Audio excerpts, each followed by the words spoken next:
You're listening to RUP, the Welsh Women's Rugby Appreciation Podcast.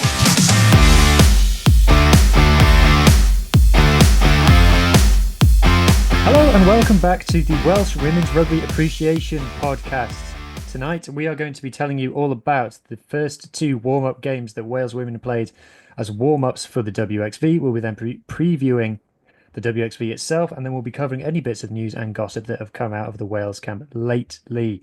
Joining me, as always, is my friend and colleague, Dr. Harley Worthy. Good evening. Good evening. And my other friend and colleague, Dr. Julia. Hello, Julia. Good evening. Thank you for the promotion.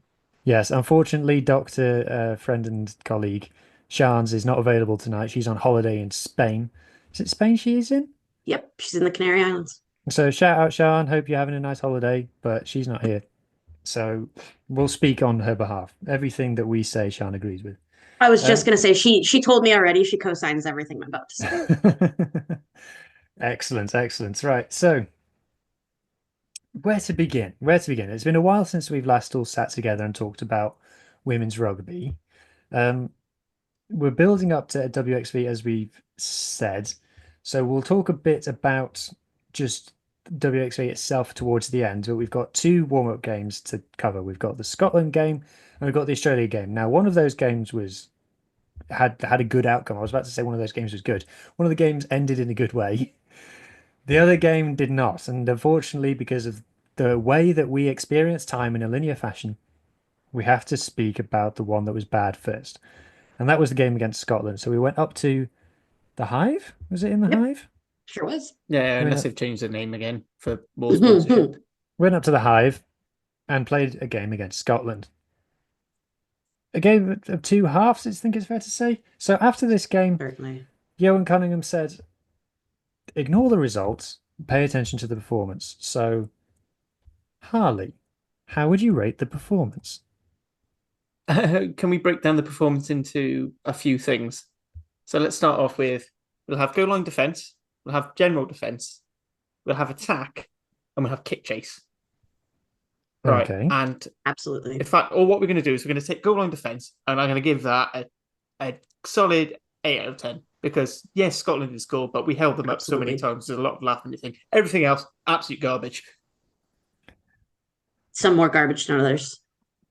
Yeah, so a few things. So one of the things we talked about after the Six Nations, and, when we were reviewing WXV and all things, count wide far too easily. And as soon as Scotland finished that, the score ramped up. And that was, a big reason for what looked like a very promising first half of us being within touching this. Well, actually, no, in the lead. Madly, I'm pretty sure we were in the lead at that point. Was it 8-7? We went into half-time in the lead, yeah. Yes. And then it at 5-7, very much we weren't. 5-7, yeah, sorry, there was a misconversion. Yeah. Too much rugby is all getting blurred in my brain now.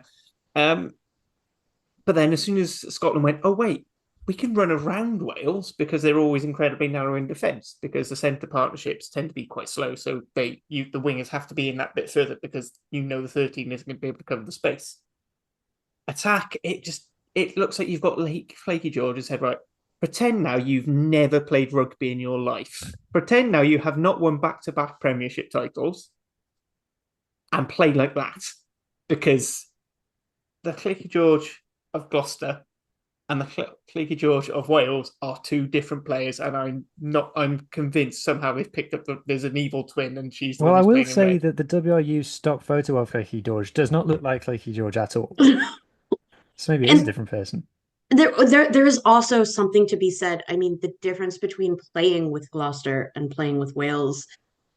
We're going to break down the inconsistencies within Wales as we go over these two matches, but just in terms of the level of support that she gets and simply the way that the backline plays at Gloucester, I feel like truly, and she has said to a lesser extent, at some level, like I don't know how she would say it diplomatically. I'm not her, so I can say it. Like, she doesn't have the support in the Wales backline that she does for Gloucester. When you think about who else plays in the backline at Gloucester, we don't have an Emma Singh. We don't.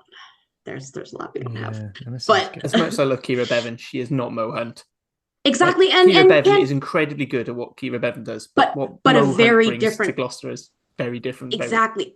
And they're very different scrum halves. And in fact, Mo Hunt has spoken very briefly about Kira Bevan in praise, but has talked about how she is one of the more challenging ones because it's simply a very different. First, it's a different 9-10 connection.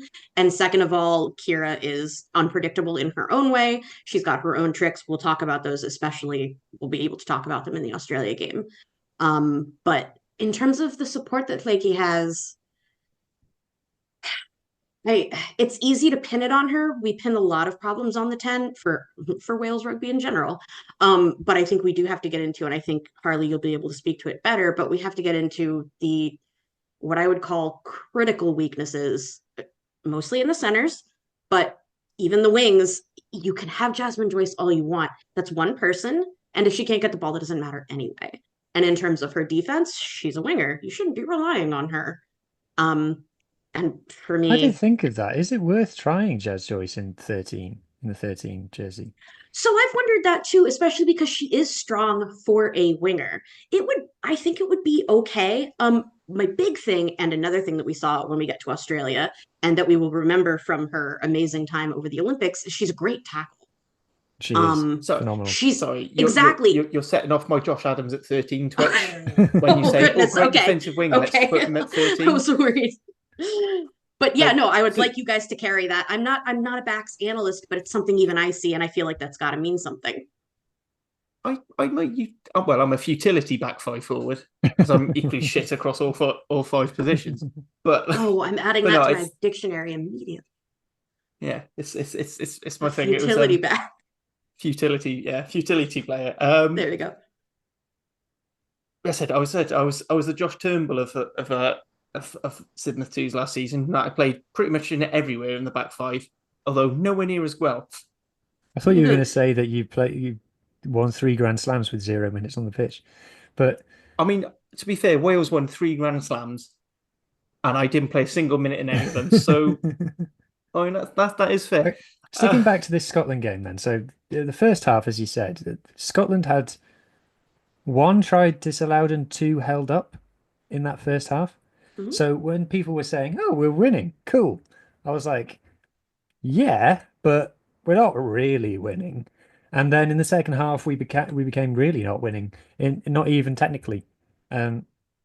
Julia, it went badly wrong in that second half. Yes. Expand. Expand on that, sure. I mean, it does go back to defense only because if you look at the score, you can see we didn't defend very well. We can always keep going back to the fact that the attack is weak for Wales, that even when we have a good opportunity, it's honestly, when I think of the Scotland game, it was like 50% chance that they were going to use it at all.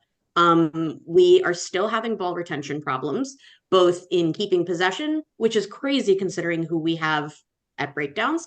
That should not be happening. We have several turnover masters. We should not be getting turned over like that. And also straight up handling errors is what I keep thinking about. And I think about it, I think also because I just watched the Australia match in which we did not fix those problems. The second half of the Scotland game seemed like classic Wales women's problems. And all of them were highlighted. We can go back to the jumble in the back line. We've been talking about the mismatches. I maintained that in the Scotland match, more so than the Australia match, the back line was even weaker. And in that match, at least, we were relying on them for defense far more than we should have. And this was the result. I wish I could get more granular with it because I don't really understand what happened. I don't know why it got so bad. I don't know if it was a question of leadership, if it was just nobody was steering the ship. I don't know if it was the wrong people on the pitch. Apparently, Johan thought it was the wrong people on the pitch because of the way that he changed the lineup. I really wish I could have been there for the week between the 2 matches because you can tell from the 2 performances that something was off for Scotland. So it was 40 points to 12. It ended in the end, something like that. It reminded me of the Ireland game. And I know it's a friendly, but it reminded me of the Ireland game in the Six Nations where I was like, wow, we were beating these 2 years ago. And now yes, they're putting 40 points on us. And they had 2 tries held up. They had one disallowed, and they also absolutely butchered a walk-in 2-on-1, held onto the ball where they should have passed it. So there could have easily been another 4 tries out there. So this was nearly 60 points. A 60 point off Scotland, not off England or France or New Zealand. 60 points off Scotland. And so I was like, are we really? I thought the whole point of going into WXV1 last year was that we would know what it would take to be better now. And it's just not happened in Harley. We've spoken about this plenty of times. We haven't gotten better off the back of that at all. All we've learned how to do is how to lose games. And, you talk about the deterioration in the second half. Like, Harley, you referenced it. The kicking was poor and the chasing of the kicks was non-existent. Like, proper, like, someone run after that ball, please. Engage Labrador mode. I was honestly happier that they didn't, even though we needed to several times to clear. I was happier that they didn't because it was so inconsistent. And I wouldn't even say, okay, yes, I will. The recovery of it, any semblance of kick chase was a crapshoot. Sometimes they would go after it, sometimes they straight up didn't. And I do remember that from all of us chatting for that one. Was sometimes it was just kicked. No plan. Yeah, 100%. I don't know whether it was like you're a professional rugby player. You must know that you're supposed to chase a kick, right? So is it we don't know who's supposed to chase it? Normally the winger. If in doubt, it seemed like miscommunication. A lot of things seemed like in some form of personnel mismanagement, whether it was the wrong people on the pitch, it was the wrong people calling plays, or it was the wrong people executing the plays. It could be any number of them. But when you ask about like why we're not doing better against places like Scotland, I look at Scotland and especially the things that they've been doing recently in terms of their coaching hires, how serious they've been getting about making sure that the contracts are good, which we know WRU hasn't been doing, and unhappy players play bad games. Scotland's been doing and whether it was off of something bad or not, Scotland is actually trying. And we can't say necessarily that the coaching staff for the women is doing the same, in my opinion. All right, so I just want to go back to 2023, which is when we beat Scotland last. That game, what did Wales do well? What did Scotland do bad? That caused Wales to win and Scotland to lose. So for me, what Wales did very well was they outmuscled Scotland at this time. Very fancy team, very good playing out wide, but you could beat them up front, and very stereotypical of a lot of Scotland teams over the past. If you give them a bloody nose, they go to shit, and you can scrum and maul them, and it's very flat track bully, and that's what Wales did very well in 2023. 2024, Ireland and Scotland have had these professional contracts. Italy have gone to their semi-professional model, I think. It's still the same. I don't know the ins and outs of their contracts and how it works. So naturally, their physicality got better because they could spend more time bulking in the gym, doing and working on fitness and working on things. So now Wales' strength, which is being a flat track bully, doesn't work as well because track's not teams flat can stand anymore. up to them. Yeah, exactly. So Scotland worked on the thing that was thing. The big weakness of Wales in that thing was their backline. When Scotland were able to get the ball wide, they would cut them a bit easy because the defensive organisation is just not there for whatever reason. 2024, Wales haven't fixed that, but they've not done anything to strengthen the back. So basically, Wales have stayed exactly where they are. Scotland have improved. Ireland has basically been told, we kind of give a shit about you now. And then all of a sudden, that's motivation. And they ran with it. And they ran with it. So they've shot ahead. And that's where I think the biggest frustration for all the previous versions of this, although now I'm glad that what we should have said is, yes, we're back for another episode, but this is our first dedicated episode as a new separate pod, not just a bonus pod from the wrap. Although we're still wrap. Whatever. We'll get into our acronyms later. But because of that, but we're saying this, and then we don't see the change. And that was, for me, the biggest problem with the Scotland game was I didn't see any change, anything. I didn't see us trying anything new in attack. There was no, different shape. There was no, funky plays. The line-out was a bit woeful. The defensive system didn't seem to change. That's one thing I do actually, when we go on to the Australia game, I don't want to talk about this. Actually, I think there was I could see just this little bit in the defense that made me think, maybe we're actually going in the right direction. But one thing I do want to bring up, so I do want to just chuck a positive in, is that's the first Wales game in forever where all the backs scored by tries. All the tries scored by backs, even. All the backs are scored by tries. That is the all first the time backs that's scored ever by tries. happened. Yep. He's so not used to saying it that it doesn't fit in his mouth. Yeah, we'll go with that. Not child. I just want to tack on. It's interesting that you say about the rucking, the mauling breakdowns regarding physical strength, because one thing that we as friends have pissed and moaned about offline, online, everywhere is that for a long time, and again now with whatever is happening with WRU socials, all we've ever seen is them in the gym. That's all we know they do. Apart from when they were in that All Blacks TikTok. Or when they appreciate when they were in a cool Black Ferns TikTok that is way better than what we put out. But no, all we get are either they're at the ropes course or they're at the gym. In which case, what are you doing? I mean, I understand that we're playing a bunch of younger people, and we're definitely going to have to talk about that for Australia, because that's where the wheels have started to come off with rostering. But I look at, and it's interesting you brought up 23, because I did think of two things, especially having to do with strength. And again, you can't ever blame a loss on one player, two players. It's never just one or two. But we are missing Siobhan Lillicrap and we are missing Shawnette Harries, who are two very strong people, and who could also drive breakdowns, direct in them, had a lot of leadership. We don't have either of those. Not saying that Beth Lewis can't do it. Of course she can. Beth Ann Lewis. She's just a Beth Ann Lewis. Sorry, she has gone by Beth on her Insta, so I thought that you were supposed to. Oh, okay, maybe. No, I don't want to do it wrong. No, it's just. Oh, I know. We are Bethan supporters. Yes, exactly. The name Bethan. Yeah. Bethan Lewis.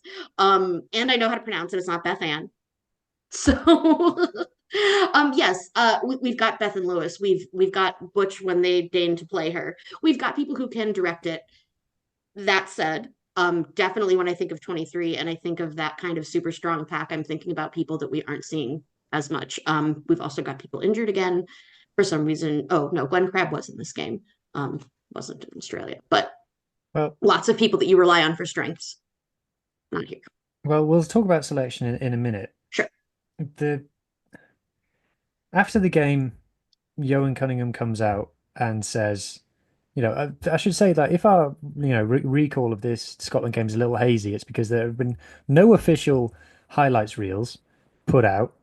And no match report from WRU. No match report by WRU. And there was also a minute there, and by a minute I mean a week, where Julia was the unofficial social media team for the WRU, because they did not even tell us the game was happening. You had to already know the game was happening to know that it was happening.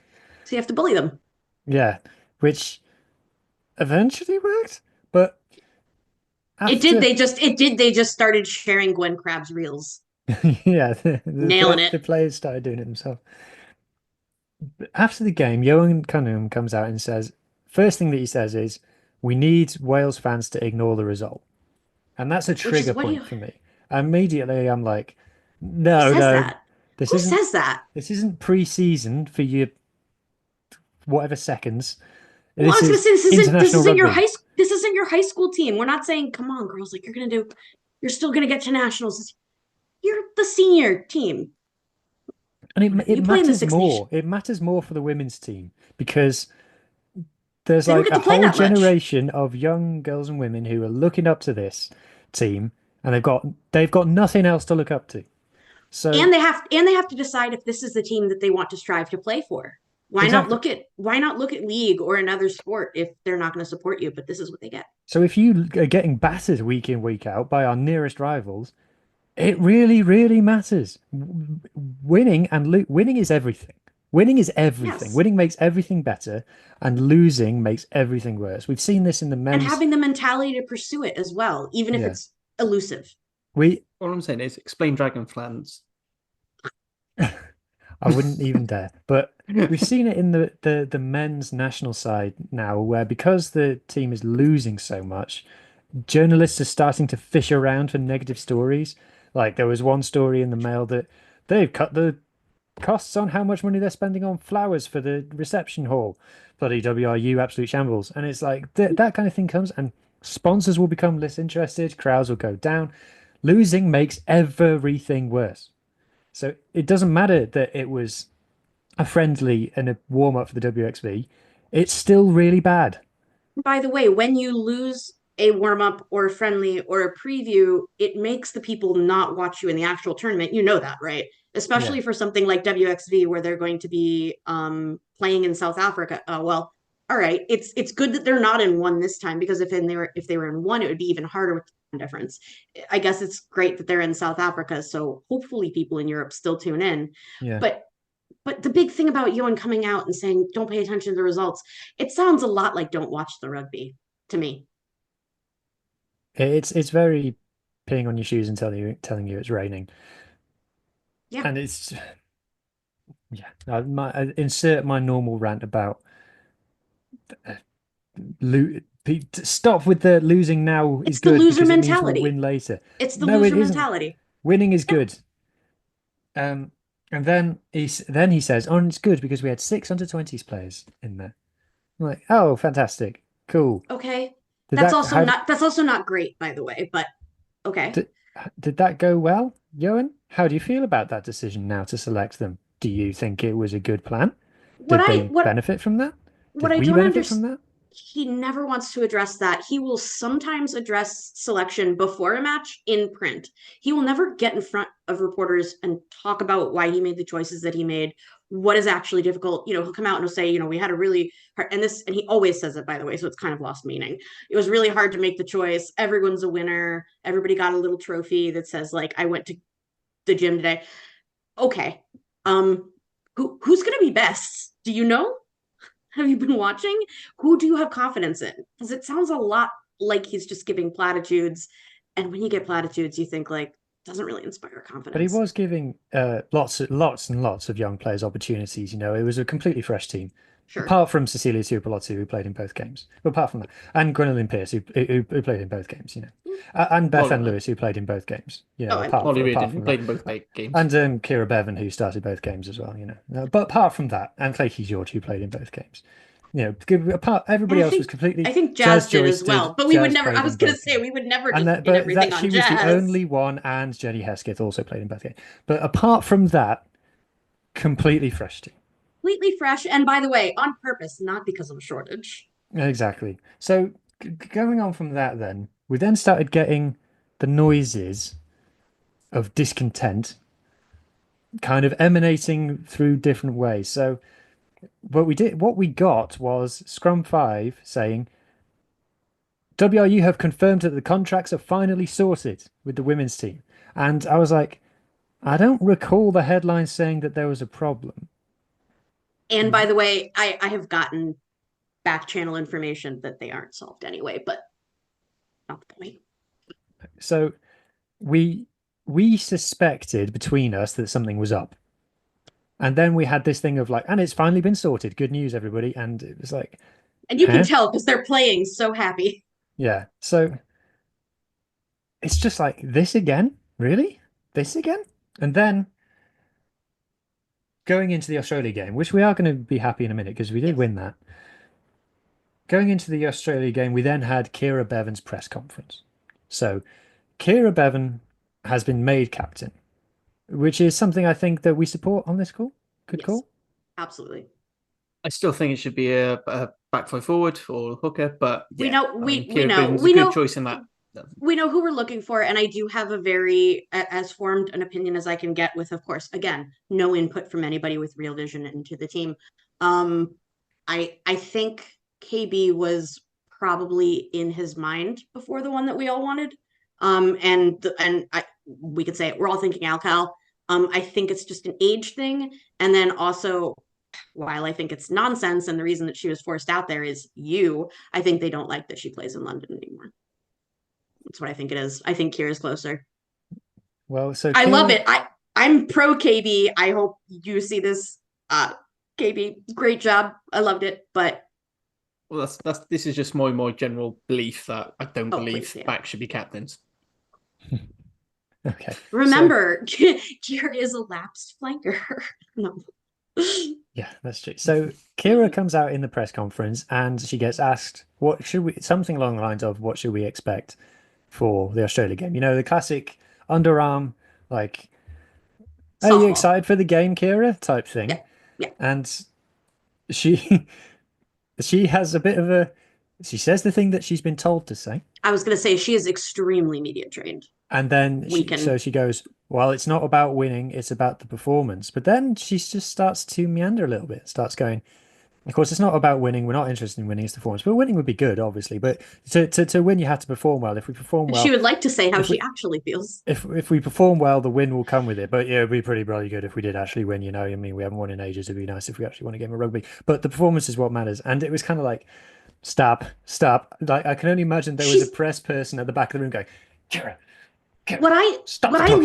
What I love about her being regardless, we needed a new one, but what I love about her is the choices that she's got that dog in her.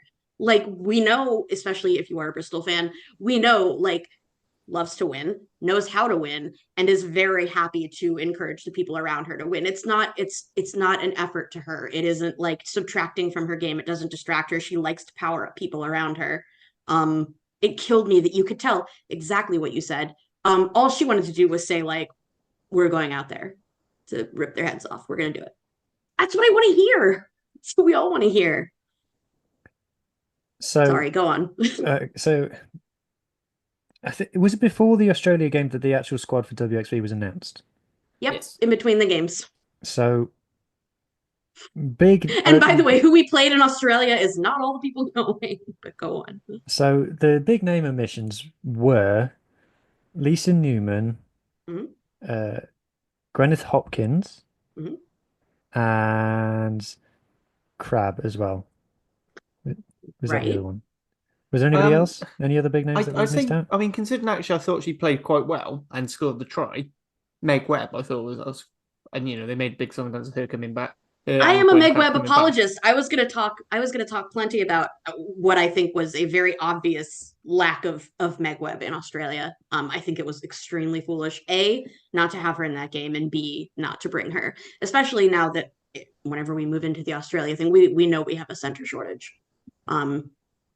And then she played an astounding game for Bristol instead. But yeah, so is it safe to say that it's only 30 players as well? It's not very many. It's only, I mean, it's 30 players for 4 games. I mean, when you think the World Cup for years was 31 for like up to 7. Several, yeah. Maybe it does leave you quite shallow. Isn't it like 37 for Six Nations? That's why. I mean, yeah. So typically for like tours and Six Nations, and like you tend to go up to about 37, 38. Yeah. I've seen squads of 4. Like I have teams do occasionally carry squads of 40.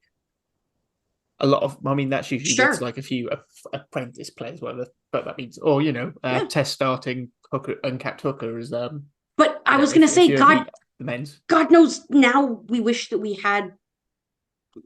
Well, I don't know. I don't even know if having more slots available would help with the hooker problem. I don't know what we're going to do with that. We'll have to talk about it for Australia. But I'm worried about several positions. I'm just trying to find it as well, because the way that they actually announced it triggered me slightly, because the names weren't in any discernible order. It was they did it in the 15 to 9, 1 to 8, and then in alphabetical order also. So it was like they had to order. I checked. They had to like cross tab it. It was it was in alphabetical order per position. So each time it would. Alex Calendar was like second last.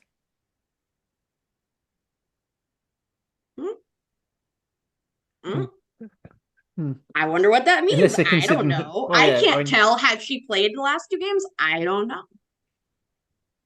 So, right, come on, let's try and get on something a bit positive now. So the Australia game. I was going to say, do you just want to quickly talk the squad that was announced? Oh yes, we should actually address that. Sorry, what was that, mate? Go on. Should we just quickly talk through what the squad is? Yeah, okay, go ahead. Who's in the squad? Yeah. So we've got Gwendolyn Purse and Abby Constable as your loose heads. Also, and Maisie Davis. Karis Phillips, Molly Reed, and Rosie Carr. We'll get onto her in a bit. And then Cecilia Tupelotti. No. Carr was just ruled out. Carr was ruled out after Australia. She's been completely ruled out, yeah. Completely. She cracked her collarbone. Cool. I was going to save that bit. I was just going with as announced. Then we've got two plotted Oh, my Dolores and bad. Denny Scoble. And then in the second row, we've got Abby Fleming, Natalia John, Georgia Evans, Fu the Poe, and Alu Purse. And then back rowers, we've got Leisha Butchers, Bryony King, Al Cal, Kate Williams, and Beth Lewis. So I'm guessing it's being See, listed not as in a alphabetical specific order. rate. Pardon? See, not in alphabetical order. Beth Lewis does not come after Kate Williams. And then, really annoyingly, they've now done. So they said they've given us forwards 1 to 9, 1 to 8 now. Back, so you've got Jenny Hesketh as our sort of as an outlet. Well, as an outlet 15. Jasmine Joyce Courtney Keat, now Metcalf. So that's your back three players. Hannah Jones, who on here is listed as on the WRU page is listed as the tour captain. Hannah Bluck, Karen Lake, and Karis Cox. And then Flaky Jordan, Kaylee Power are our 10s, with Kira Bevan and Sean Jones as our only 9s. So 2 10s, 2 9s. 2 10s, 2 9s, which actually, to be fair, with a 30-person squad, you're That's looking fine. at 2 15s. Right. So is what you want to run in training. that was also what I But wanted two to touch different on just extremely quickly, is that having Kaylee Powell in there, having KP in there at all, I feel bolsters anything in the back line. I mean, granted, yes, she's only a 15 or a 10, but I mean, in a pinch, she can cover so much. She's a really versatile back. I'm excited she's here. I'm glad she's back. Because boy, we have a lot to discuss about the back three after Australia. Okay, let's now talk about Australia. So the game began, and then we fell behind. So Immediately. wasn't a brilliant start to the game, shall we say? So what was your general thoughts on the game, guys? Just tell me how you experienced it. All right. Well, so for me, greatly, it was I came back from Cardiff down to Devon, and then it was bath time for my little one. So all my updates were coming from the group chat, and then I very quickly had to catch up on that first half. So there's a bit of a speed run on that, but it was a lot of, and Australia have broken the line, and we've got the ball, and Australia have broken the line. Which is the story of that game, to be honest. And then there was that is a terrible read from the 50. Oh, and then there were, that they should have caught that one. It was very. I said it's all sound effects for this game. No analysis, only sound effects.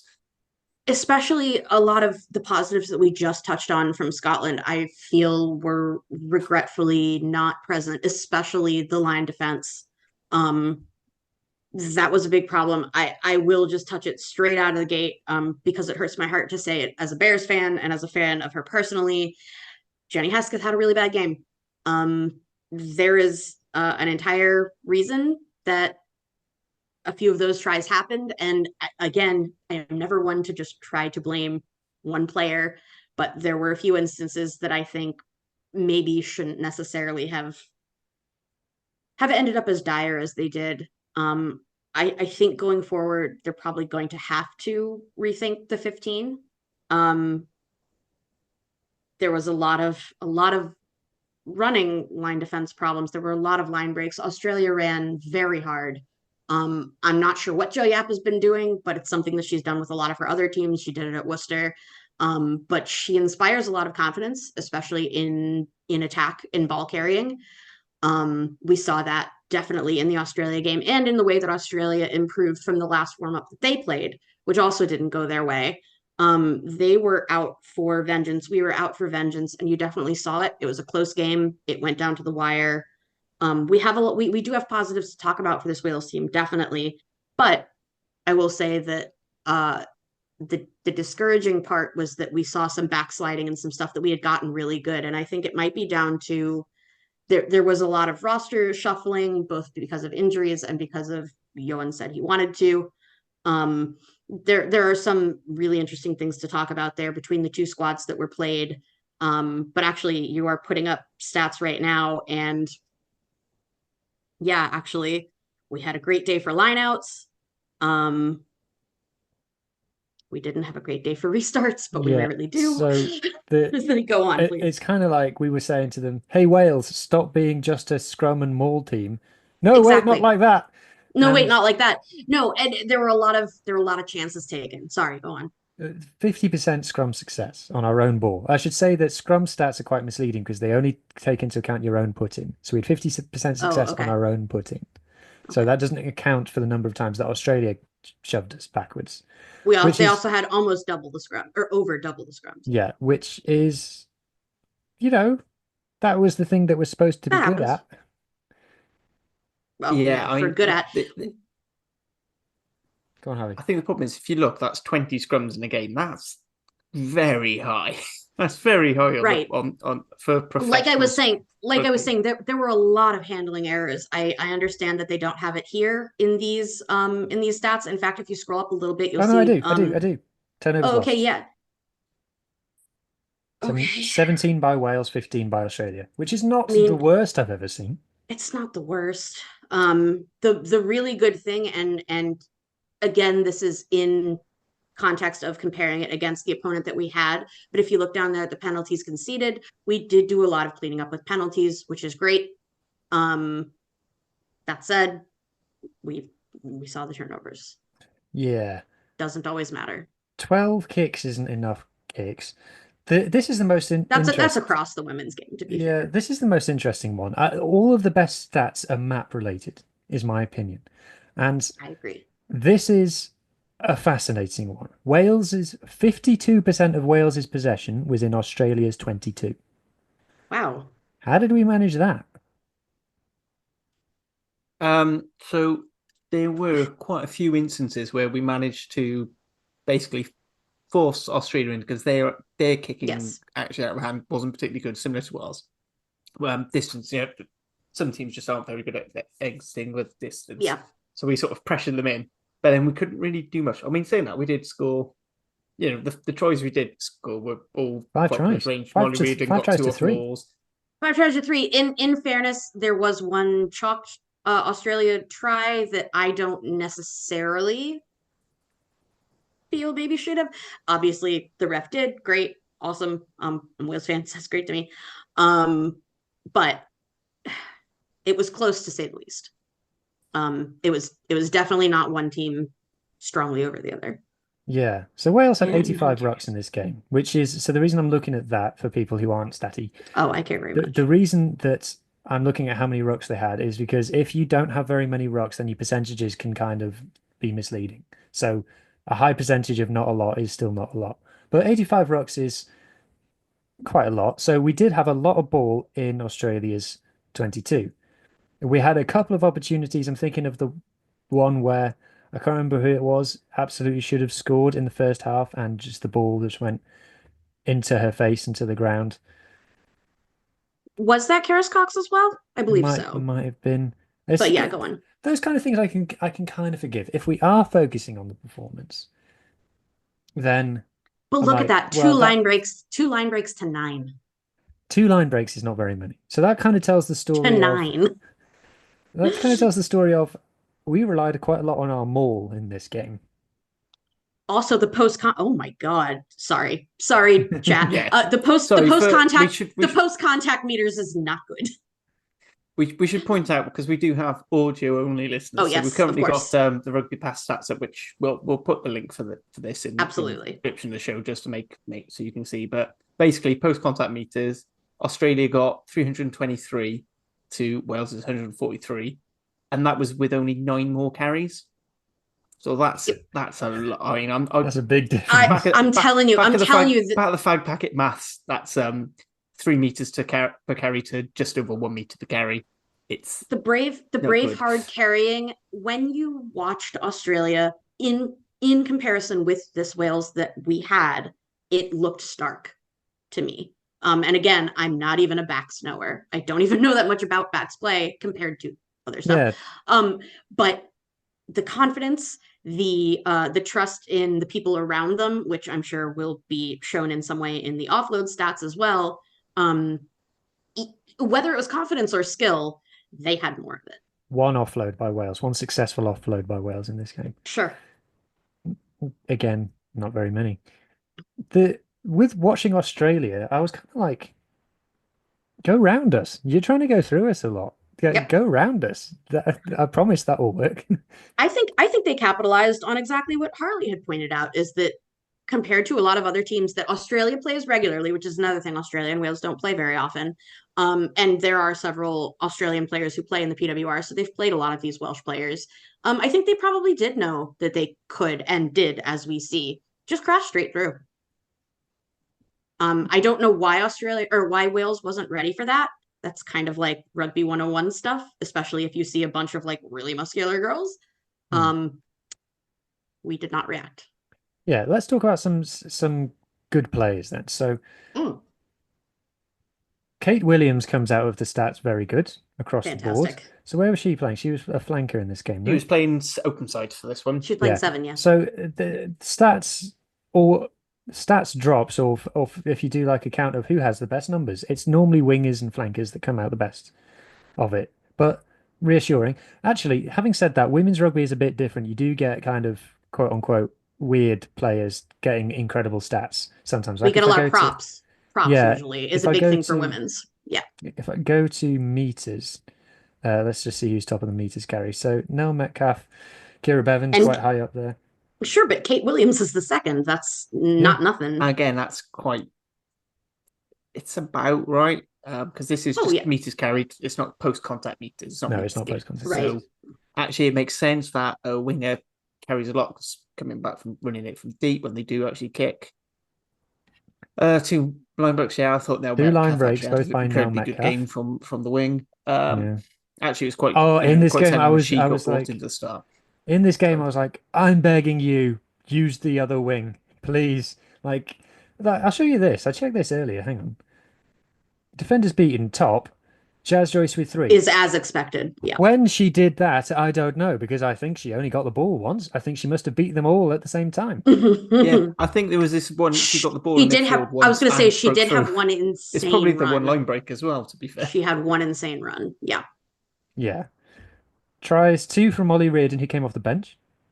yes, but she did. In fairness, she did come off early for. Technically Rosie came Carr. off the bench, and honestly, and again, of course, absolutely nothing on Rosie Carr. First of all, she's incredibly young. Second of all, she was kind of thrown directly into the Lions. That said, Molly Reardon coming in when she broke did her collarbone. and as third, we've she broke her mentioned. collarbone, which we hate. But that said, of all of the horrible things that can happen, Molly Reardon coming on ended up something very good, I think. I actually just want a quick talk because obviously, so with the Cardiff Central podcast, we sort of, we adopted Gwali Lightning as our team playing out of dark. And Molly Reardon is a player who we hold very dear to our hearts. She's especially great. when we found out she's a converted 9 going to hooker, which just gives all us second team backs, second team forwards, just say, I could do it too. Scrum half, and I've just confirmed. See, we can do that sort of cool stuff. But I thought this was a coming of age game to her, so there's always a bit of worry about her around set piece. Yes, we've had some scrum issues. I don't think it was necessarily all that. I think it was just the Australian tight head was very good. Like I can't remember her name, but Eva Carpani. She's one of the best players on the planet. Yeah, I mean Carpani is unbelievable is levels of just scrummaging technique. But yeah, and the line out went all right. Yeah, it was a bit of pinching. I thought, to be fair, our line out worked really well. I thought George Evans and Abby Fleming was actually a really good combo. That worked, and I think Kate Williams as well did a bit of jumping as well. But actually, keep that. That was some of the best Welsh line out I've seen from a Welsh team not called the Ospreys in a long time. Which is excellent. A Welsh team that doesn't excellent. have Fafita in it. Sorry. Yeah. Now that we know that Gwen Crabb isn't going, that's excellent because I mean, for something I do know and care a lot about, the line out is something that I was worried about. I'm even more worried about it now, knowing that we are going to WXV with literally 2 hookers and one not exactly in her prime, just because of the way that time and circumstance has been working. No shade on her, but is moving on. And so putting it all on Molly Reardon's shoulders is going to be one thing, and then also who she's throwing it to is another. And it seems like right now, I'm not sure why, but Alicia Joyce Butchers is on limited minutes. It seems like I can't really imagine a world where you wouldn't have her starting otherwise. but I'm really glad you brought up the line out, is because it's one thing that I, as a Wales fan, for not that long to be fair, but as a fan have worried about, because that is something that you used to be able to really rely on. Beth And and Lewis that I 10 will line say is, outtakes. yeah. Which is Yeah. a lot. Yeah. So they're doing front ball jumping. Yeah. There was a lot of trying to get it out to the wing and then failing. I will say that, and that was a lot of Yeah, Just the handling was still not there. was When you bad. think that the does this Is it- stats have do these stats have knock-ons? You might have Turnovers handling handling lost is all I errors, can do but I for don't you. know. handling errors? I'll take it. No, it's turnovers lost is all it has. Oh, okay. Sometimes on the individual player thing, they might. But Yeah, wouldn't it be down in Because They have turnovers lost turnovers mean so many conceded. things. They have turnovers conceded per player. Most of those are knock-ons, yes. Okay. Yeah. It's crazy So- that would be so. A lot by most people. Yeah. But I mean, if you look at the people on that list right now, the first 5 are people that have the numbers because they're the ones that get the ball. Yeah. Yeah. A word on the And opposition. actually, to be fair, I said Harley, let me because just it's not say just this, man. knock-ons. Harley, give me a chance, man. So, a word on the opposition. Tabua Tuinaka. Tuina Calvadra. Yeah, she's good. She had lots of very good She's stats. very good, and she is young. She's going to be a menace. Yeah. I had only just started reading about her in the Super W this year. I will admit I don't know that much about her, but I think it's because she is young and came up fast. I think she might have come through AFL. I'm not positive. But she's it's going to be a problem for next week. Yeah. So the way that this game ended then, it felt like one of those games where if we'd have played for another 10 minutes, both sides would have scored another try. Yes. It was just you score one, we'll score one type thing. We went behind with like 2 minutes to go because we scored our 4th try, and I said in the group chat that should be enough. I remember you And- jinxed us. And everyone was like, "Why would you say that?" And I'm like, "I'm not wrong. That should be enough." And it wasn't. Australia retook the lead. But then we went down the other end and scored ourselves on like the 84th minute or something. I was going to say in a butthole clincher where it was almost not going to happen. Yeah. So does that show something? Does it? Honestly, I felt kind of like it was an inverse of Scotland in a way that it felt like at the end I'll be honest with you, I didn't think we were going to win in the 83rd minute. I didn't think we were going to get the try that we did, and the one that we did wasn't exactly masterfully orchestrated. It was one that just worked because of, if I recall correctly, there were a bunch of, I mean, it wouldn't have been handling errors or else there would have been a whistle, but it was a bunch of, I mean, yeah, it was a bunch of advantage. Advantage changed hands a bunch of times. And then yeah, we charged over. Wasn't that the one that took us like 7 phases to get over the line? It's Yeah. not pretty. 7's not that bad. I mean, Yeah, true. 7's reasonable. All right, yes, True. it'd be great if we could score first phase every time, but yeah, It not gonna. would. It would, and as an indicator of what we're facing from, because we're looking at other nations as well. Obviously, Australia matters because it's who we play next as well. But even with that said, it means that we know that Australia, in terms of line defense, isn't something that we can exploit because it's not there. Are you saying that give the ball to Cecilia 5 meters out might be a tactic that still remains present and correct? Am I wrong? Well, It's can I we just haven't moved talk on. one thing though, because I do want to talk about the one try not scored by a forward, which is Kira Bevan, and Oh. the exact reason Wait. that try was scored is because she didn't give it to Cecilia Tuipulotu when it looked like Right. she was going to give it to Cecilia Tuipulotu, and it opened up a gap, and she did the typical 9 thing of just, thank you, scored right under the post. Great. But yeah, I mean, when she is such a good Right. carrier, even when marked, that's a good thing. Like you've got to use her more often. And as an apologist, I will have to say, because she's my favorite player, Alicia also scored. But yes. Oh no, I was just wanting to talk this one thing where Yeah. the actual So- setup is the not giving. Oh, in it to terms of Cecilia. backs, my bad. Yeah. So Yeah. Oh, yes, sorry. now my bad. for the new to the women's game. It's something that we have in Welsh rugby is that we can't dissuade ourselves that teams that were good in the 90s are not good anymore. So Australia are coming to the stadium in the men's game this this autumn, and everyone will be talking about how it's important to beat the Southern Hemisphere giants. Australia men's team is bad at rugby, like objectively. And Australia women's has been for the past few years. And exactly, Australia women's.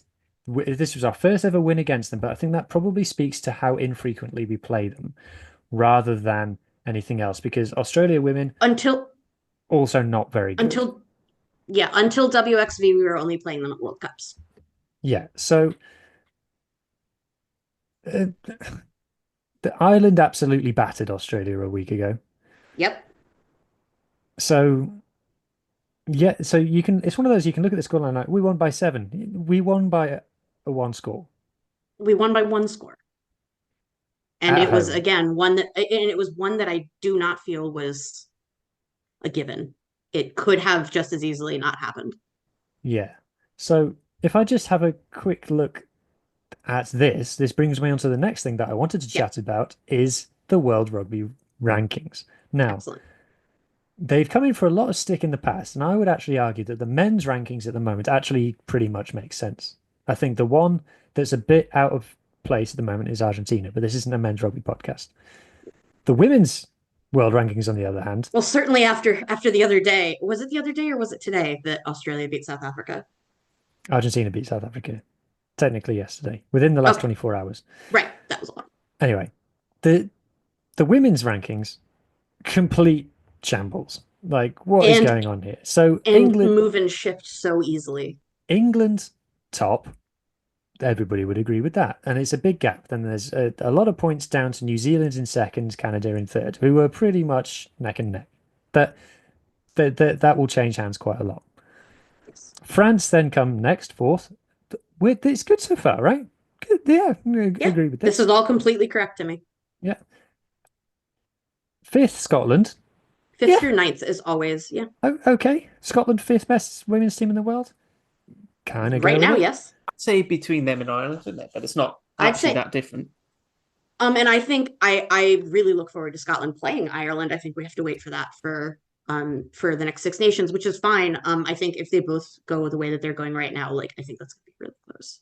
It's gonna be a really good game. In sixth place was fifth place until the weekend, Australia. And we were talking about that. You and I we were all talking about that in the chat. And I really do think that is playing off of old stuff. And it was that for a while their ranking was so good that they have to lose even more to really plummet. Yeah, Australia absolutely not the fifth best women's team in the world. Then Ireland. Yep. Then USA in eighth now. Then USA. Italy, then Wales, then Japan. Now, didn't Japan beat USA quite recently? Very narrowly, yeah. It was something like 11-9 in August or something. Yeah, I blocked that out for a lot of reasons. So, yeah, we did. Can I get technical and nerdy with how the rankings work? So actually, to be honest, I don't use the World Rugby official one. There's a fantastic rankings calculator on GitHub. Actually, if you type in World Rugby rankings calculator, much better, and actually gives you a much better explanation than the World Rugby one. And you can do it real time, and you can totally. It's basically what reporters use so that they can do their so and so will drop down to X. I mean, not that rankings actually mean anything else, but because home team, because Japan beat USA at home, not away, they get 3 points added onto their ranking because that's what they consider a home advantage to be, based on looking at lots of historic games. Whether or not that's true or not, it doesn't matter about that sort of thing. So that then means the gap of exchange points is different. There's also a limit. The maximum you can gain or drop is 3 point ranking points. So now Japan on 67th. If they beat France, they can only go up to 70 points or 70 points, blah, blah, blah, blah. Even if they beat them by 1,000 points, right? And that is with there is a 1.6 point multiplier for beating by more than 15 points, because that's the only thing. They don't care about narrow losses, and any win above 15, they say that's a blowout, that's an extra win. And then France, likewise, will only go down to 84 points. So they won't drop down much further, because individual games don't tend to have a huge bearing on the rankings unless you have multiple, unless they are very tight teams, because it's over a long time. They say about 2-3. So for the men's game, it's about 2 years worth of games makes up your ranking. For women's game, of course, it's probably a bit longer because they don't play as much many longer. games. Yes. And Australia historically will play in the World Cup, and then they don't really play anything until the next World Cup. For a Maybe long warm time. up. So Exactly. it'll take them a long time to drop back down, because they're just not going to have that point exchange, because you don't lose points by not playing. The only way you gain or lose points is by playing and being either winning or being beaten. And so it looks a bit shonky. So they've obviously just copy and pasted what works for the men, what works for women. Now, is 3 points home advantage necessarily the right thing for the women's game? I don't know. You don't get those bigger crowds. I think it tends to, for me, it's less of a factor. I don't think teams necessarily win just because they're at It depends home. on the travel. In the Well, Six Nations, probably not. If Australia go to Wales, probably so.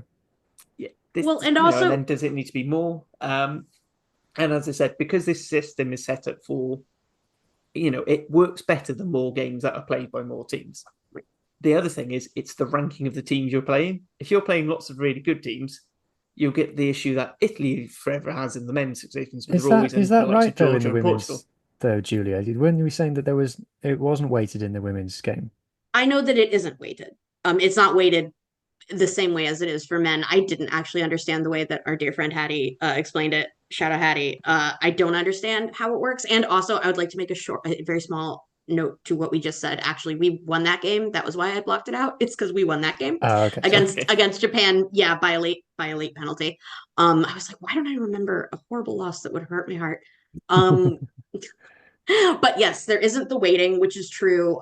That was part of the problem, and then the other problem is the sum total of the games, and that the averages are averaging it out is a complete shambles, because some games, like if you are a Six Nations nation, you are already getting so many more matches per year than several teams. Australia being one of the notable ones. Yeah. So kind of the team to watch out for here, and this is kind of straying onto like any other business. South Africa have announced lately, since we last recorded a podcast, that they're going to start taking women's rugby seriously now. This is extremely good news if you're South African. This is extremely bad news if you're anybody who's not South African. So, Julia, how does that make you feel, being not South African? So I'm not South African, and because they really haven't taken women's rugby seriously, I guess almost fortunately, I actually don't have a ton of feelings either way, but certainly not bad blood, which is something that a lot of members of other nations have for South Africa. I still can't stand, and all of you South African guys, close your ears, still can't stand their fans online. But in terms of the team itself, I'm thrilled. It's one of, honestly, if I were at World Rugby, and especially if I were in the SARU, I would be ashamed a lot of the time that there is such a huge gap between the two. I mean, when I think of South Africa, and I mean, yeah, I guess I'm a rugby fan, but like the first thing I think at of the same time, that's how much of a gap there is rugby. Yeah, I mean, and the women celebrated and were so happy and have been so supportive of the team, and we've joked about it before, just as fans of the game and fans of the players, but like Sia Khaleesi cares more about women's rugby than many people who work for World Rugby. There is a lot there that excites me. It is, of course, a culture where perhaps it was harder to take any women's sport seriously, but if you're going to do it, it should be the sport that your country bleeds for, and it's this one. I'm excited because it's been a long time that the Southern Hemisphere teams in women's rugby has just been Australia and New Zealand. I'm not saying that I think they're going to get up to that level immediately, but I'm really, really curious to see how fast you can ramp up when you're actually given the resources that you need, because we will never have seen a rugby nation that has built from so far down to I don't think they're going to come and beat the Black Ferns probably in the next 5 years. But like, if we can get to the point where they can hold against the Black Ferns, that would have been more development than we have seen for any women's team possibly ever. Speaking And of Sia Khaleesi, I did a tweet about him the other day, and he liked it. I'm sure he did. It's the first rugby tweet that I've done where all of the female interaction wasn't porn bots. It was actual real women who interacted with it. I'm just saying, I do wish that I could let the men's rugby fans, men's rugby players, whatever, know that like that man has so much women's goodwill in his bank. He could do anything. Like we were talking offline before we started recording about some unsavory men's rugby players who have been given perhaps way too many chances, or perhaps any chances at all when they shouldn't have been. He is the opposite of all of that, where it's just like, I would let you hit me with your car. I would not make us call insurance. It's fine. It's fine. Can I have a picture with you? Like, that's where I'm at. The same way that I feel like, now, if Alona Mar ran you over, you'd be like, oh my God, thank you so much. You're holding out your phone like, you want me to call No, an ambulance? I know. No, No, for real. He's like, oh, do you need me to talk to your insurance agent? I'm like, yeah, that's who it is. I'm like, hang up on Hugh, hang up on Hugh, hang up on Hugh. So I think South Africa could become, we've talked about this, about how Yes. there's four nations who take women's rugby seriously, and like that fifth spot is very gettable. Like whoever Absolutely. tries the most least can be Yes. the fifth team. South African can be fifth best in the world pretty quickly, I think. Elma think Smith so. did a great video about it. Obviously, she's South African, and she said it's not just like because it's a woke thing to do. It's actually great business because Yes. it doubles your audience size. And I can tell you, like, I do, my various Twitter pages and things. If I do a tweet about the All Blacks or about whoever, I get a certain number of tweets. If I do a tweet about a South African player, it's 3 times bigger every single time. It's got the potential to be absolutely massive. I really can't. I mean, I don't need to impress enough against the audience that we have here, because everybody knows, and that's the point of what I'm about to say, is that everybody in rugby knows about South Africa and knows how serious it is. And when you think about the viewers within South Africa, and we've already seen it, by the way, with their domestic competition, but they are already domestically streaming and broadcast airing their premiership. I feel bad that I don't know what their championship or premiership is called, but the one that the Bulls Daisies plays in. Those you can all watch now still. And we don't need to shift too much, because USA would be a completely different topic. But I am American, and we're about to launch a fully pro league. We've had semi-pro for a while, but we've had the WPL, and it's incredibly hard to watch. And this is a place that is always hungering for sports, and there's a ton of money here. South Africa isn't the case, and we still know that if you do it right, they will probably generate massive income. Elma was right. Elma is where I've learned a lot about what women's could be in South Africa, and they already have the infrastructure for it. They already have people like Elma, but also lots of other ones, especially local, especially ones that can speak Afrikaans and Sosha. All of that, they have it there. Like, it's built in for them. All you have to do is try a little, and it really is what you said. I think the jump could be massive. I'm thrilled that they're seeing that. They really have started throwing good resources at it. I think we've mentioned before, but they brought in Lynn Cantwell from Ireland, who has won a Grand Slam. She takes it very seriously. I think they're definitely eyeing other people. I honestly was worried about Giselle Mather for a minute. I was like, if anybody, they could throw a ton of money at her. But they could throw a ton of money at a few people, and it could absolutely turn the program around. I'm stoked. I would love another big competitor. So I want to see. I mean, it's the same question whenever a team breaks through this: is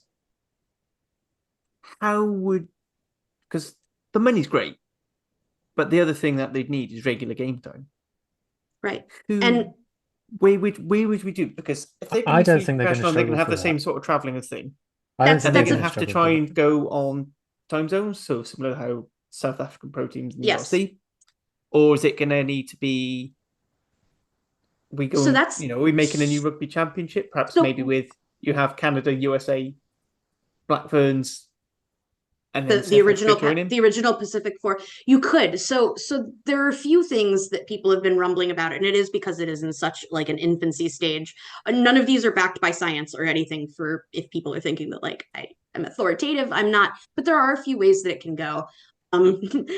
South Africa is very firmly not on the Pacific Ocean, but if Pac-4 were to be reformed in some way, because remember, we already really want Japan in. It does, the math doesn't math, but there could be two, because the other option was Fiji, and we are now seeing, especially in the warm-ups that they've been playing, probably aren't even up at that level yet. Fiji Another team already. that could be, but way more problems in South Africa. There is that. There is also bad news that happens to be good for South Africa, that much like the men's game, but different teams, there are a few key teams in Europe that have been left out of a lot of things. I'm thinking specifically of Spain. Spain has no one to play with regularly, and they're itching to break that ceiling. So will be South Rugby Africa Europe soon. would make sense as a place for South Africa to go and play. That could be done. Right, and I mean, I understand all of the many jokes to be made if that happens. I understand. I love maps. Actually, I know where South Africa is. Don't worry. But yes, some of those teams they could also form their own. We have very few international, as in between nations, competitions. We have the 6N and we have Pac-4, and now we have WXV, which is great. WXV isn't even settled, so we don't even know what it will look like year to year. You need something that you can rely on, even if it is, the Pacific Four isn't ideal. The format has issues. A big thing about the Pacific Ocean is it's fucking huge. Yeah. It's very hard. It is already hard, and those are teams that do have more money. That said, if South Africa wanted, they could fund their women's team as much as USA funds their team, for sure. It's all there. This is the first time that I've kind of waded into what I know that men's fans talk about so much, and that I watch these conversations, but I don't know enough. But I do think that it would probably have the same problems as the URC.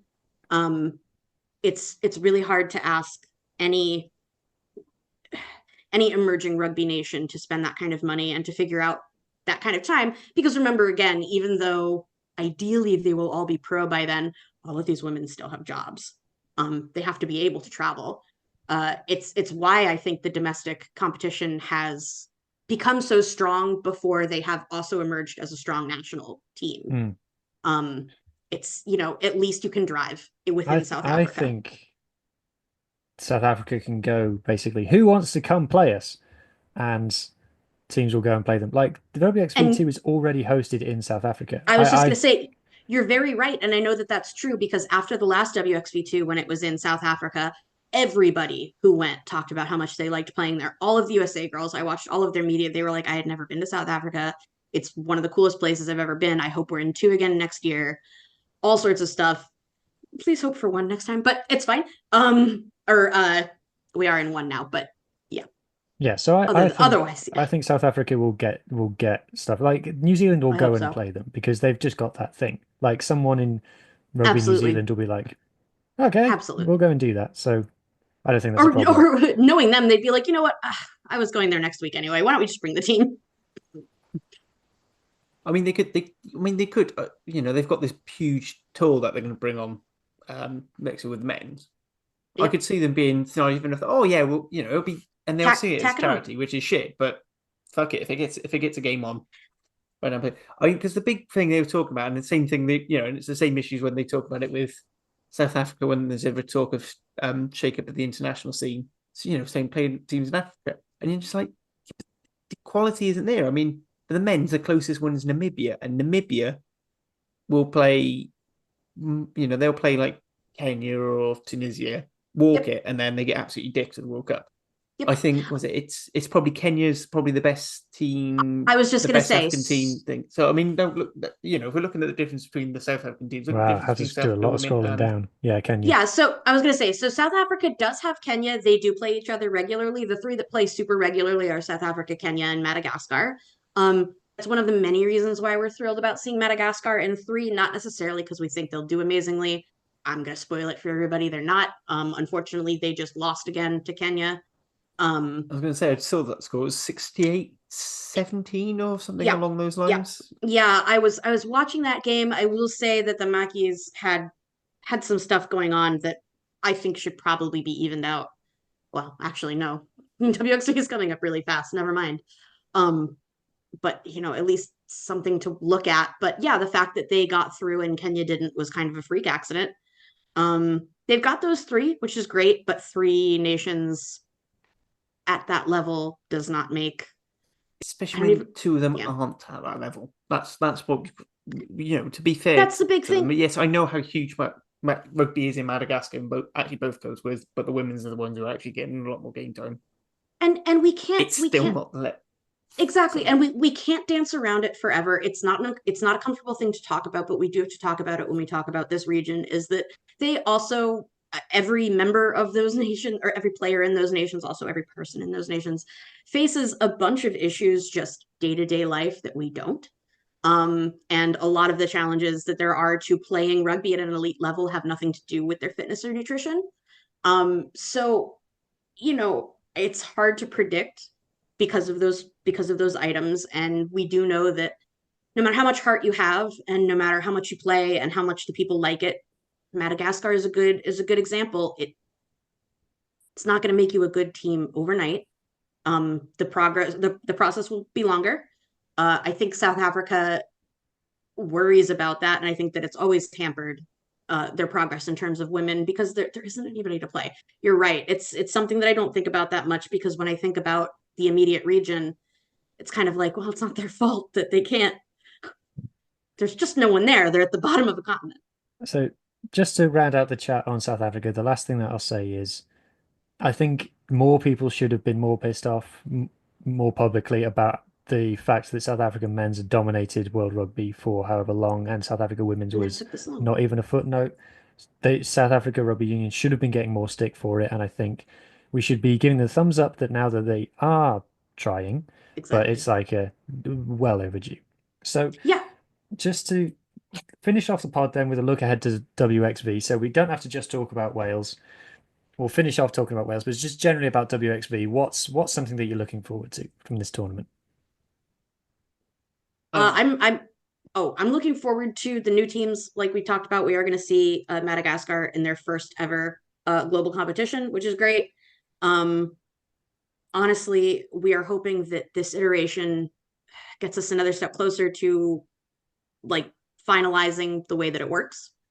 And I'm hoping, and this is a very stupid hope, but it's one that I always hope, that something goes terribly wrong, not to any of the players or the teams, but globally or something, and they never go to Dubai again. I don't know how it'll happen, but I want it to happen. Yeah. I'm trying to find like who's actually in it, and I'm on World Rugby's official WXV website, and it's not helping. I'm going to do Wikipedia instead. Yeah.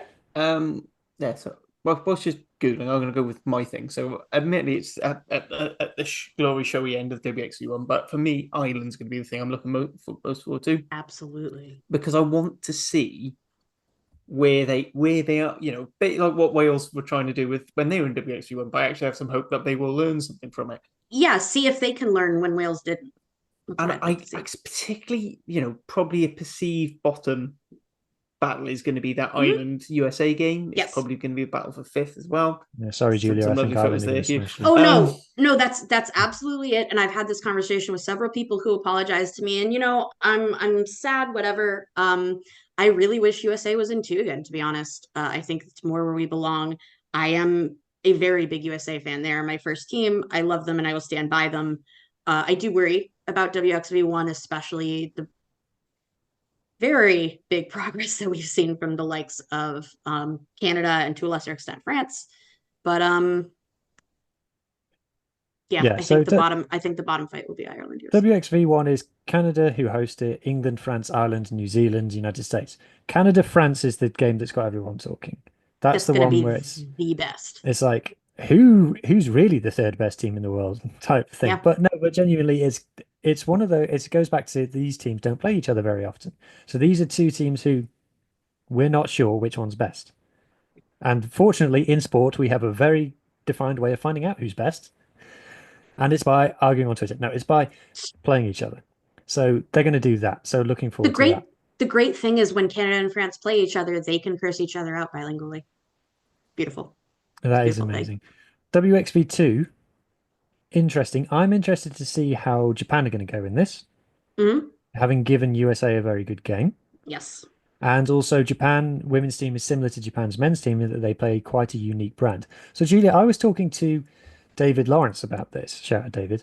And we were saying that we don't understand why more women's teams don't copy how Japan play, because the there are some nations who find it easier to play big bruising rugby, which ironically Wales is one of them. But there's other nations where that's not their strength. So, what's your take on that? It's a very good question, and I'm really glad that David framed it that way. He always asks really thought-provoking questions. That's a really good way of framing it because I think that that is also the answer.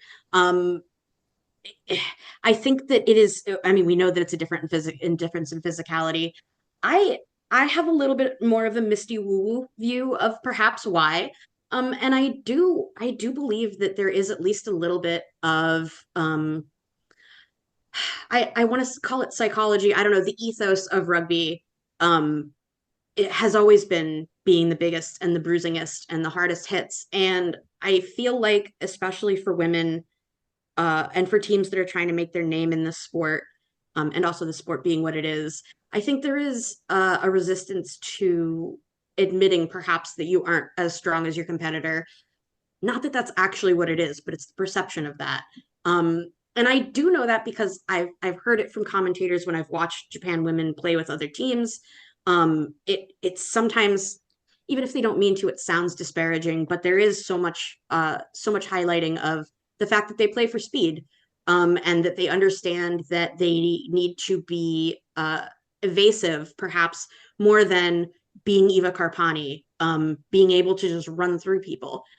I don't think there's anything wrong with admitting that when knowing that you're a smaller team and knowing that speed will be your best friend. They also have great handling. There are a lot of They've things got that they do amazing handling. exactly, and there are a lot of things that they do well, specifically those things that are absolutely parts of rugby, but because of what we have traditionally highlighted as like the truest facets of rugby, the things that are most important. And it does come from the fact that the men's game grew first and then the women's grew from the men.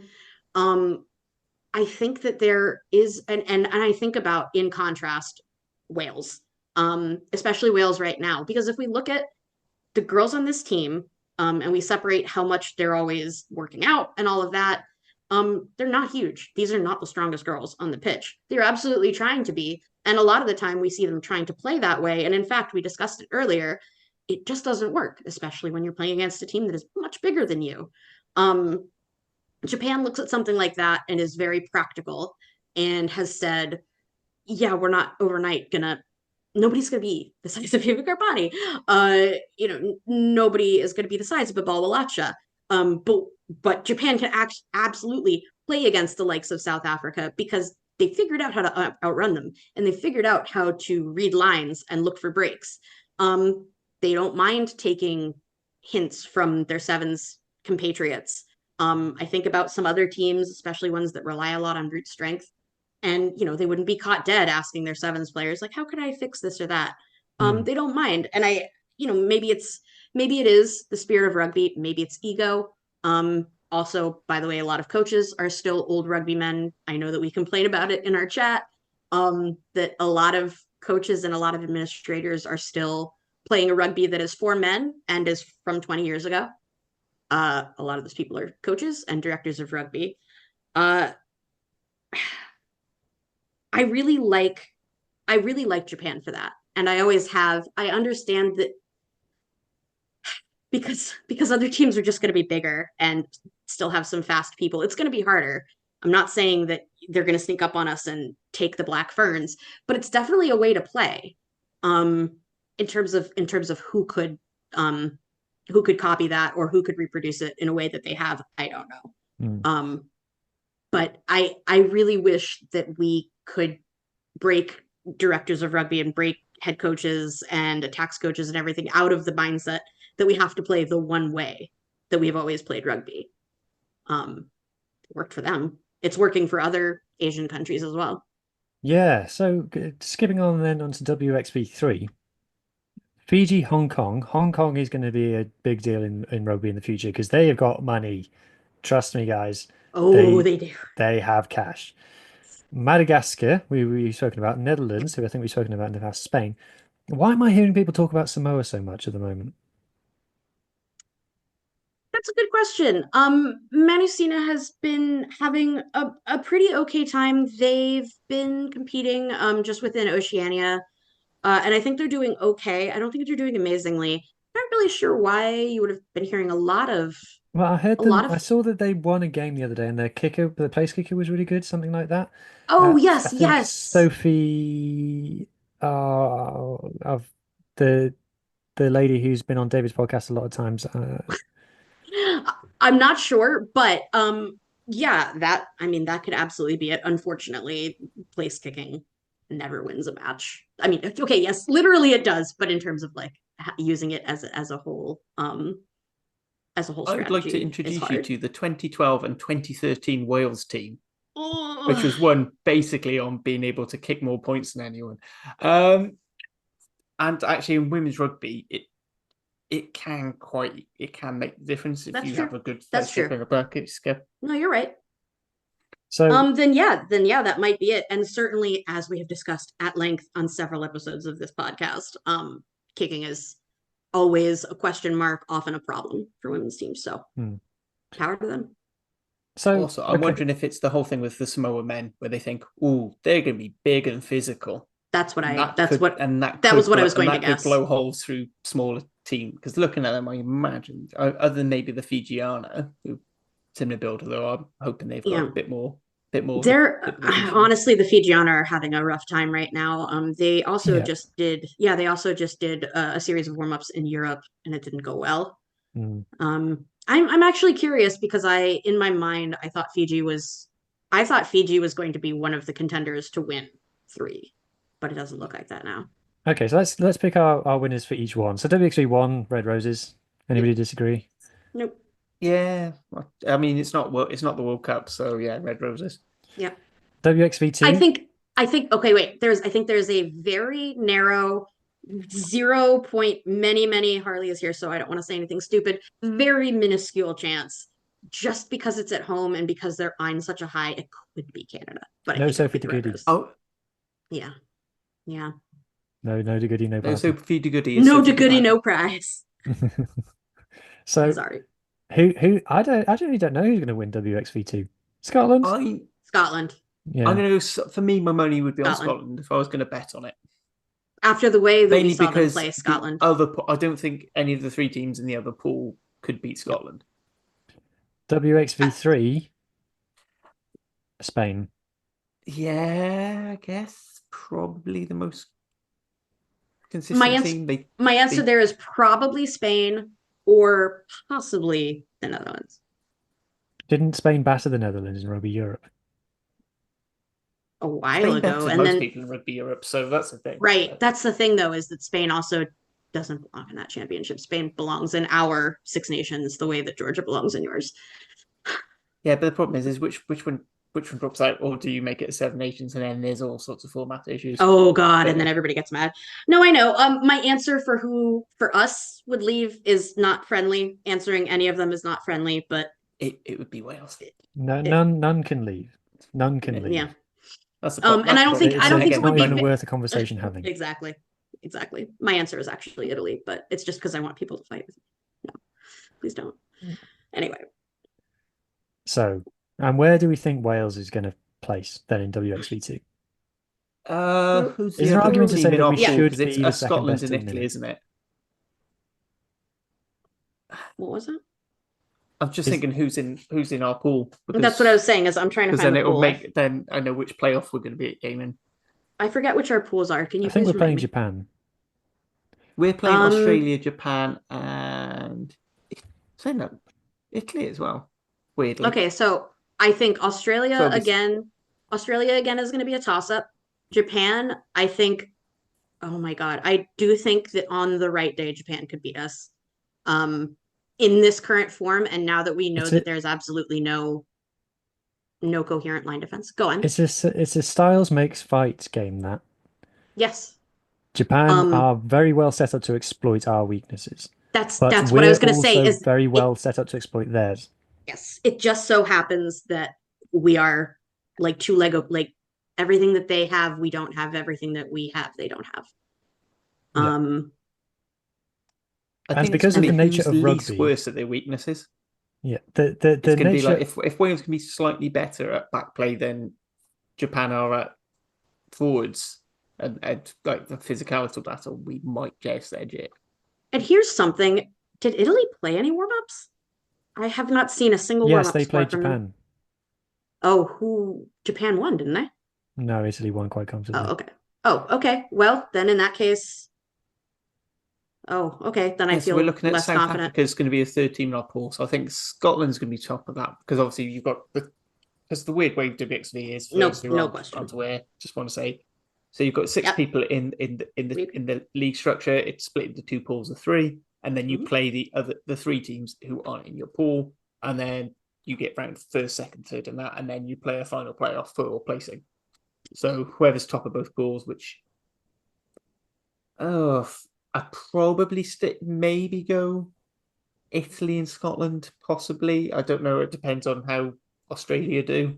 There's a world where Wales win all of their pool games, which would be a very unprecedented number of wins. I was going to say it's possible, but just to steal everybody listening, it is unlikely, but it is possible. Okay. Yeah. Right. And to be fair, Wales could still win all their pool games and still not be top of their pool because Scotland wins them all by more. Because of the weird it's one way, of those pools where you play people not in your pool. World Rugby standard competition. Can I just bring myself onto one complaint? One complaint? Two of our one main complaint is the timings of when these games are played. It was very like, hey, it was on too early in the morning in New Zealand. Okay, we'll put it on in Canada then. No, that's not what we wanted. Never mind that. WXV2, it's all right for you, Julia, because you care about. 3 o'clock on a Friday is a terrible time. And I almost never get beneficial time, so you can shove it. I never get anything on my continent. And even still, so what's even better is that even still, it is the worst time zone for me in North America. So you could play. I guess you could play in Hawaii, which is 6 hours behind me, but otherwise, yeah. It's just the annoying thing of they've gone for South Africa, which is a great time zone for the UK and UK audiences, and they've put them on the most inconvenient times of the week, which is early Friday afternoon, which is when everyone's in work. It's like, do you want people to watch this? I was gonna say, which is another reason, by the way, that Dubai is a bad choice. I'm not even gonna get into my stupid political stuff. Dubai is not conducive to anybody who watches rugby, because no one watches rugby there. But anyway, that brings us to the end. So if people are still watching / listening, you've clearly enjoyed it. So please consider giving us a subscribe on YouTube. We're very close to 400 subscribers on the YouTube channel. So if you could help us get that would make a huge difference to us. And if you are listening on an audio version, whether that be Apple's or Spotify, Apple. If you're listening on Apple's, well done. Then give us a 5-star review and leave a comment. If you leave comments, we always answer them. We might read them out on the show, etc., etc. This show will also have its own Twitter page from this episode moving forward, which already has many porn bots following it. It does. And me. And Harley. And the links for all of that will be in the descriptions wherever. Okay. Thank you to my friends and colleagues for joining me this evening. And we will speak to you during or after WXV. We haven't decided yet, but you'll be the first to know about it. So thanks, everybody.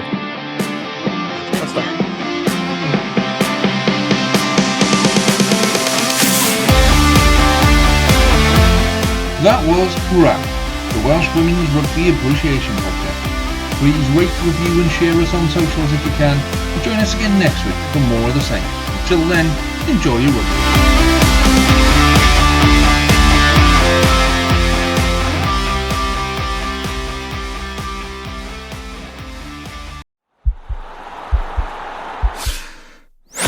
This podcast is part of the Sports Social Podcast Network.